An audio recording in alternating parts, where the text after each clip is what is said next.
This is Harry Judd for Boxing Social. I am delighted once again to be joined by Ricky the Hitman Hatton here in his gym, Hyde, Greater Manchester. Ricky, it's now only a week out till the big fight. You're looking... Yeah, thank God. Thank God for that. But you look in incredible condition, mate. First of all, it's getting closer and closer. How do we feel, mate? Brilliant. I'm exactly where I need to be. Just over a week out. My recovery rates are brilliant now, I'm going through the gears now, letting my hands go more, It's been a long, hard slog because it's been 2 training camps, I think, for this point, for me and Marco. It should have been July 2nd, it got postponed, but I stayed at it, so I feel like I've been in training for about 7 months. Well, I have been in training for 7 months, did 4 months and then 3 months, I feel better in this second training camp. The first one was my first training camp in 10 years, so it's as if I was able to shake the cobwebs off, in the first camp, and this one have been even better. So it should be a better me on the night. Yeah, just overhearing you doing your training sessions with Blaine, you even said there were certain things that you were able to do, but certainly not as convincingly as you're able to do now. So it's been a blessing in disguise, Ricky, like you just said, mate. Yeah, it has, technically, a little bit more bite in my shots, a little bit more spring in my step, you know what I mean? Get my combinations off, a lot better. It has been a good thing. And to be honest with you, it's been a lifestyle change, I think, for me. I went in training first. When I first got on the scales before I started my training camp first time, I was 15 stone 4. And I thought, oh my God. And I always put weight on in between my fights, but I always knew we'd be back in training camp in 6 or 7 weeks, so it didn't really matter. But I'm 44 years of age now. I can't keep dragging, I can't keep dragging, 3 and 4 stone off me at a time, So it's I'll probably go up a little bit heavier from where I am here present day, but I'm not going to fluctuate up near them weights ever again now. I think it's life slows down for us all. Life slowed down for me. I'm not ready for my pipe and slippers just yet. But life does slow down for us, and I think I've reached that point in my life where just got to be a little bit more careful with myself. It's a huge night for the city, huge night for me as well. I can't wait to go myself. A lot of it is to do with your mental health, but talk to me a little bit about being a Tackling Minds ambassador, Ricky, something that's been relatively new to you, this one. Yeah, I'm a retired boxer, but a professional boxing trainer now.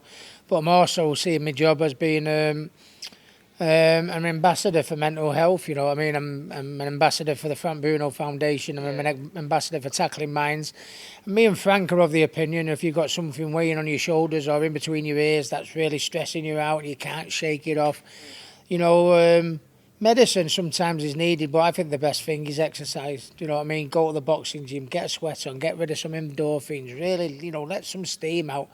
And you feel 10 foot tall, you feel miles more better for doing it. And it's the same with Tackling Minds. There's nothing better when, you go out there, sit outside a lake or a river, the sun's shining, 9 times out of 10, the sun's shining, reeling in a bit of fresh air, nice scenery, reeling in a big fish.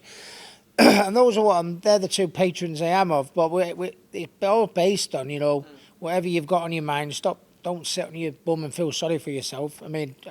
It's hard, I've been there, I know how hard it is, but you've got to, it sounds a bit brutal, you've got to get off your ass and do something about it, keep yourself busy, keep yourself active, and that's what I want to do. And if you don't believe me, rewind the clock, go back about 10 years and see the state of me then, massively overweight, drinking heavily, taking drugs, wanting to kill myself, suicide attempts. And look at me, because I've knuckled down, got my head together, and look at me now. It's like night and day, and it can happen to you, and that's the point I want to... Did you say something then? Jesus. He owns this gym. What Ricky says goes. No, and it's like, look at Ricky Hatton 10, 11, 12 years ago and look at him present day, and it's, it has been hard, and I know what situation people are in. So don't think I don't get it, but there's only you've got to get off your ass and dig deep and do things that, take your mind from all these worries you think you've got. And if anything, out of this training camp. Even when it got postponed, it wasn't for nothing. You know, it makes me feel very, very proud and privileged that when people sending me letters and comments and, you know, you've inspired me to get my weight off, you've inspired me with my mental health, you know, I've lacked confidence, but seeing what you've done at your age, Rick, it's been brilliant. So nothing negative can come out on November 12th for me. Definitely. It's an inspiration to many people. And again, I get messages, and you've got loads of messages in terms of how good you look. But it's also maybe a side of the sport that boxing doesn't. Boxing success is relative. You can come into boxing and, again, win a national ABA or schoolboys or amateurs or even you as a professional, you know, world champion, etc. But getting fit as well, that's what the sport does for a lot of people. But are you thankful mostly what fitness gives you more than anything is the routine? Is that what has helped you psychologically and mentally? Yeah, it's given me it's given myself a goal. You know what I mean? It doesn't matter how old we get, or whether we're retired or how old we get. You know, you've got to have something to get yourself out of bed in the morning for. Do you know what I mean? No matter how old you get, that's life. Your life will stop. You'll stand. Your life will stand still if you get out of bed and, you know, you've got nothing to do no matter what age you are. You've still got to set yourself goals. You've still got to set yourself dreams. You've still got to give yourself targets, what you want to strive for. And I'm no different. You know, I've had that all my life, and that mentality doesn't change. The minute you hang your gloves up. And I'm the weight I am at the minute and the condition that I'm in, I think everyone's getting a better Ricky Hatton. I mean, I've never been a bad person. My heart's always been in the right place, but you know, my head fell off a few years ago, and I think I probably wasn't a nice person to be around. And I think I speak for me, my family, my loved ones, my kids, my mates. Everyone's enjoying a lot happier and nicer Ricky Hatton now. Yeah. It's fantastic to see. Let's talk a little bit about more about the fight. You said this could be your last dance, depending on whether the public want to see you again. I think the public will always want to see you back in the ring, Ricky, to be honest. But, you know, let's go back to your career, and let's go back to if you could fight. I probably already know the answer because I understand you're boxing, one of your boxing heroes anyway. But who would you, past or present, would love to have one dance with in the ring, Ricky? Probably say Roberto Duran, my hero. Yeah, he'd have probably fucking killed me. But no, the point I'm making is, because he is my hero, who better to get in the ring with and share the ring and find out firsthand just how good he actually was. I think that would be a dream come true. And that's sort of like a dream that's going to happen November 12th. Marco's been a friend of mine from forever and a day. I've walked him into the ring. He's carried my belt in the ring, you know what I mean? And I think we all know as fight fans how good a fighter he was. But, I mean, I never thought I'd get the chance to share the ring and find out firsthand just how good he is. So, likewise, you know, for the same reason, I'd love to get in the ring with my hero, Roberto Duran, to see how good he was. I'm also getting in the ring with another one of my heroes and friends in Marco, and I'll be able to find out how good he is. It is a time for celebration, but again, has there been any... It's a time for celebration. What with COVID, you know, the nation, we're in a bad time at the minute. You know, we had the COVID situation and mental health risen through the COVID. I lost my cousin, Stephen, 4 weeks into COVID, you know, hung himself due to mental health. So when this got put forward to me, he said it's been a depressive time for the nation. What about, you know, just to raise people's spirits and get everyone bouncing again? What about you going to the Manchester Arena, sharing the ring with Marco Antonio Barrera, where we can bang the drum of the mental health, say, look where I was and look where I am now, you can do it, and, you know, and all that. And bearing in mind what happened to Stephen, it's an easy decision for me to make. So it's not just the Manchester Arena, hearing the roar of the crowd again, sharing a ring with Marco Antonio Barrera, you know what I mean? You know, the fact that it's been good for my well-being, been good for other people, it's inspired other people, you know what I mean? Nothing, there's no negatives to come out what's going to happen from this exhibition November 12th, and it will be competitive because Marco's not going to want to come over here and me give him a boxing lesson, and I don't want him to come over here and give me a boxing lesson, so that's where the pride and passion will come in, which will make it exciting. But I think November 12th, everyone who's there will be a winner. Yeah, like I said, it is a time for celebration. But looking back on your career, other than obviously you mentioned mental health problems, etc., has there been any regrets in your career? No regrets, even for the downsides, because that's what's made me into the people I've. Them downsides when my head fell off and I've been depressed and I've done things wrong, and you know what I mean. I wouldn't turn the clock back, because I can use them now to advise and use them in a positive, to people now. I know the lads that I train in my gym, I love them all. They're like my family, they're like my own kids. Do you know what I mean? We work every day of our working lives with them, and I think what makes me, not necessarily a great coach, but I mean as a great coach or person or figure in the camp, is whatever they're experiencing boxing, I've probably done it. Whatever they're experiencing, if you're having problems outside of the gym, with the relationships or just the personal life or stuff like that, rights and wrongs, I've done it. I'll be able to give them an answer. So I think I'm a good person to have around, and it's whatever things I've done right, I can pass on. Whatever things I've done wrong, I can pass on to make sure they don't do it. I wouldn't change anything for the world. I think I should have looked after myself a bit better. I shouldn't have ballooned as much up and down in weight and gone on the beer and party like I used to. But I don't think I'd have had the fan base I had if I hadn't have been the Jack the Lad, the rum Ricky Hatton, type thing. So no, I wouldn't change anything for the world. But the boxers I'm bringing through, and boxers like Campbell, they did anything like I were doing. they get flung through the door, honestly, yes. But I wouldn't personally. How can I change? How can I change anything? Do as I say, not as I do. That type of thing, Ricky. But I was speaking to a few people last week when I was out in the States, and I mentioned that I'll be coming to see you, and mentioned that obviously you're fighting again. Everyone said again and again and again, why aren't you inducted into the Hall of Fame, Ricky? That's one of the things that we want to know. Well, I don't know. That's up to the Hall of Fame. I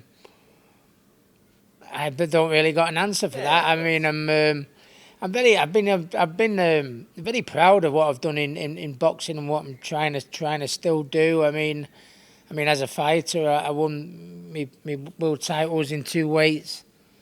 As a promoter, I promoted everything from an area title up to a heavyweight champion. I even promoted heavyweight champion of the world, Lucas Brown. I promoted every champion, European, world. As a trainer, I've trained a world champion. I've trained 2 European champions, English champions, and I hope there's to be many, many more. So I've done well as a fighter. I've done well as a trainer. I've done well as a promoter, bit by bit.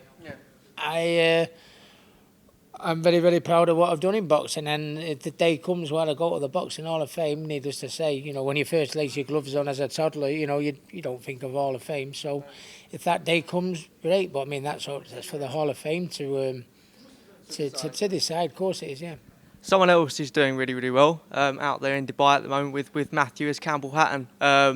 Again, coming on strength to strength, Ricky. Exciting to see him out again on Saturday night. Have you spoken to him while he's been out there? I know he's been in the pool with Matt. He's been having a good time, but have you spoken to him while he's been out there? I haven't. I've spoken to him by text, but I'm going to give him a ring later. He's going to go. I think they're 4 hours ahead of us, so I'm probably going to give him a ring in a bit.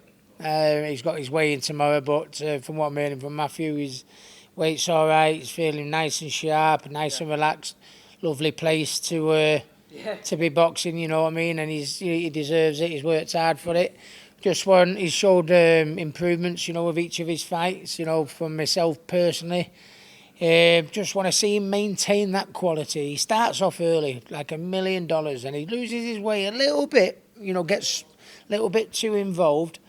But the exciting thing, as his dad, his manager, and I think I speak for Matthew as his trainer, the exciting thing is what he's showing early in them fights. What he's showing early on is lovely. He's great to watch, and when he gets the experience and he can maintain that, it's exciting times. So I want to see another good performance. I want a good improvement, and I can't blame him because he's from my lad, isn't he? Sometimes he's getting a little bit too involved a little bit. He starts off well and then gets... Which coming from you as well. Yeah. Well, that's why I'm telling him, because of, would I make any changes in my career? Yeah, that's the one, Campbell. But no, he's so proud. He's improving all the time.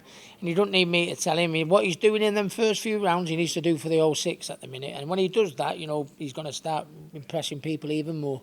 Yeah, I think that's a fair comment. I think you're not the only one to say that, but I think more and more we're seeing him calm down a lot more, pick his shots a lot more.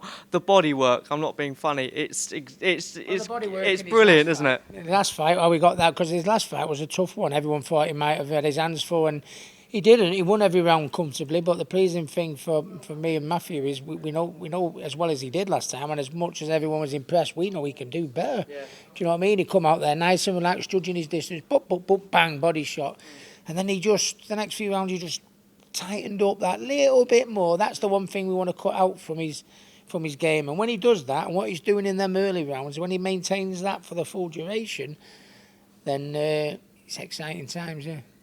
Got one here from Steve Tallow Brady, which we both know. Who's better looking, me or Steve Tallow Brady?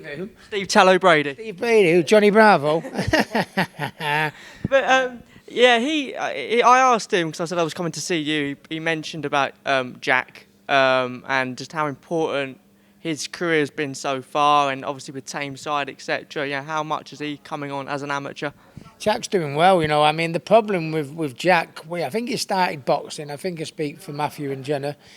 We call him the problem because, he's always a little bit sensitive, Jack, and stuff like that. But he went into boxing, and we mainly for, just to calm him down. He was like, if you beat him at ping pong or snooker, the racket or the cue would be lobbed at your head, literally. So, and like boxing that does that, doesn't it? It learns you to calm down the discipline side of the game and everything like that. And that's what I think we all wanted from Jack, just initially, to go there and control his aggression a little bit and calm himself down a little bit. But it's the best thing he's done for it. He's improved so much as a boxer. And as a young man, his attitude's all different. He's a lot more mellow. He's a lot more chilled. You know what I mean? He's unbeaten, actually, in eight fights now, so I hope he stays the same chilled if that first defeat comes along. But it's been a pleasure, just to see him develop as a young man, from where he was a little bit too 100 mile an hour and oversensitive. Now he's like not only a different boxer, he's a different person and good southpaw. And Steve and all the guys at Elite Boxing, they kept him busy. He does a little bit of work with me, he does a little bit of work with his dad. And down there at Elite Boxing, and Steve's keeping him busy and doing the working with him. He's a very, very lucky lad, and it's very much, I think I speak for Matthew, I think he's very much appreciated everything that everyone's doing for him, but he's really improving. Yeah, got a lot of talent. At first I thought, because we wanted him to go into boxing for different reasons, but to see him flourish as he's done technically and everything like that, you never watch this space, we might have another one, you never know. Yeah, it's a fantastic club down there. A good family atmosphere as well. It's good, I guess, a good ground base to start your amateur boxing career down there. I don't want to go on to this subject too much because, again, you're certainly not involved personally. I know you're friends with Nigel, etc., and you have done bits on this before. But the current situation we have at the moment with the Conor Benn situation with 2 failed drugs tests, let me just get your initial thoughts on all of that, Ricky. Well, I can't comment because I don't know the exact ins and outs. Do you know what I mean? I've kept one eye on it because obviously I'm close to Nigel and Conor, and I respect Eubank Jr. and his dad. That goes without saying. But so I don't know the ins and outs. But it seems like 2 failed tests, and and I mean. I just like to. I don't know why it's taking so long before final decisions are made and what's happening. I think we're all still in limbo a little bit of what the situation, what's actually happening. So I mean, and that's what boxing needs to be when these things happen again in the future. So there's no confusion for fighters, for trainers, for fight fans. You know what I mean? It's like the thing is, he failed the first test, and then he's going to clear his name, which which I hope he does. Eventually does clear his name. But I mean, I think whether it's you're a boxing reporter, whether you're a boxing fan, whether you're a boxing trainer or a boxing manager, I think we were all just stood there thinking, what's happening? Do you know what I mean? And it doesn't look good on the it doesn't look good on the sport when there's confusion and this and that going on, and then the fight might still take place, and you're scratching your head. Well, why? If he's failed a drug test, he deserves his right to prove his innocence and that. But if he fails his drug test, it's off. And then there was still talk that it might be on and this, that, and all the rest of it. I mean, to be honest, we need to just be, I think, like a little bit like other sports, right?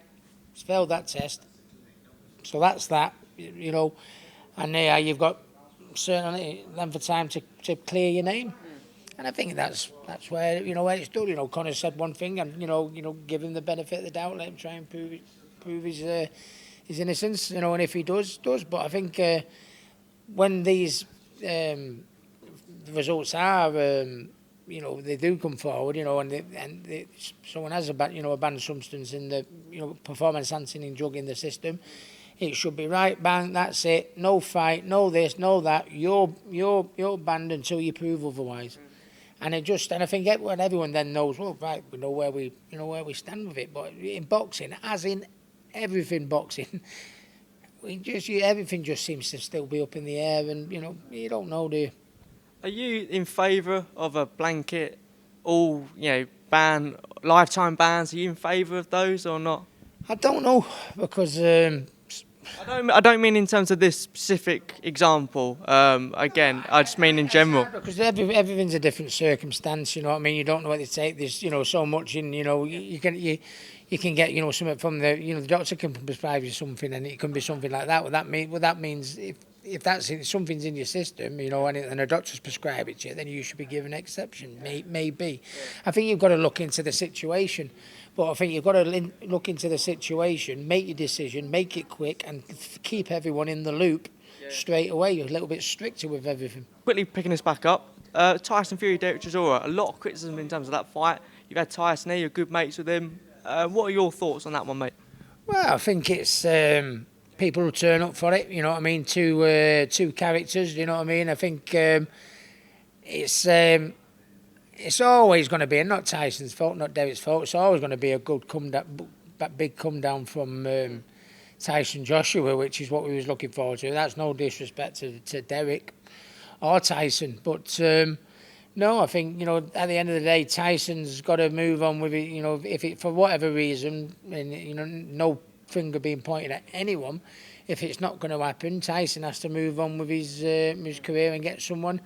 And Derek, Derek, is a good name. He's a big character. Do you know what I mean? People will turn up and see it. But I can see why people are disappointed. I mean, Tyson has, wow, how Tyson has raised the bar. Yeah. With who he's been fighting and that. We can't knock Tyson for fighting Derek, for fighting Derek Chisora and say, oh well, because of this, because of that. You know what I mean? You can't fight Wilder every time. You can't fight that every time. It's just a shame that the big fight didn't happen. But I mean, if this is what the next fight that's open, I'll watch it. But I can see why people might be a bit disappointed, because we was hoping for Tyson Usyk or Tyson Joshua, and we got Tyson Derek, and that's no disrespect to Derek or Tyson. No. It just is what it is, isn't it? Yeah, I think that as well, and to have a layoff fight, or I guess an easy fight before Usyk. Again, Tyson's been in such hard fights, the Wilder trilogy, for example.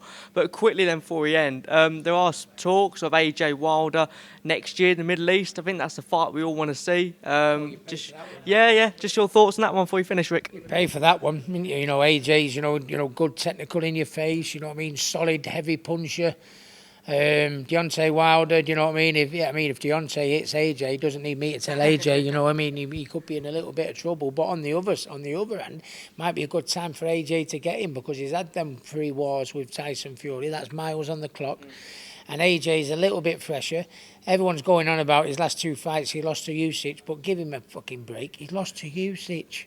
Give him a break. And the second performance was better than the first one. So I think AJ's still got a lot more to offer. I still think he's, as far as heavyweights go, if you turn around and said, he's coming off 2 defeats to Usyk, and Wilder's, had them 3 fights with Tyson Fury, who's the fresher? I would say AJ. But, because Wilder's punching power, you know what I mean? Either way, it's a fight that you'd pay for all day long, all day.